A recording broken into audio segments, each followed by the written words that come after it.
Ci tengo molto a essere friulano, perché dopo tutto sono nato a 15 chilometri da Udine e dai nonni materni. Mio papà è nato a Pertegada di Latisana, dove sono tutti i Buffon, e poi ho cominciato a giocare il calcio nell'oratorio di Latisana. L'attaccamento alle origini friulane e alla sua Latisana è sempre stato fortissimo, anche se la sua immensa carriera l'ha costruita lontano dalla sua terra. Al Milan, il Milan di Nils Lidom per 10 anni, poi Genoa, Inter e Fiorentina. Ha vinto scudetti, ha indossato la maglia azzurra ed è stato considerato uno dei portieri più forti di sempre. Lorenzo Buffon è morto a Latisana, nella sua Latisana, dove aveva scelto di tornare a vivere una volta chiusa la sua carriera.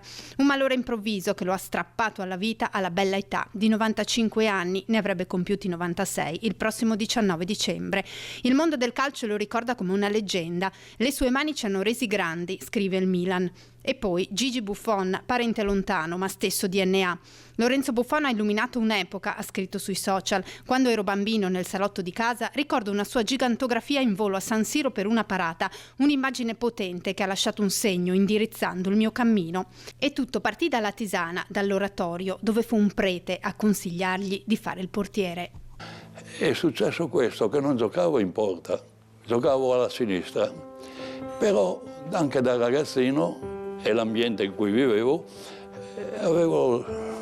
dipingevo così, mi piaceva dipingere e essendo in chiesa sempre, dipingevo le immagini sacre e Don Giovanni Martinis, Don Giovanni è stata la mia fortuna, mi ha insegnato a giocare il calcio, mi ha insegnato il catechismo, ma soprattutto è stato maestro di vita per me.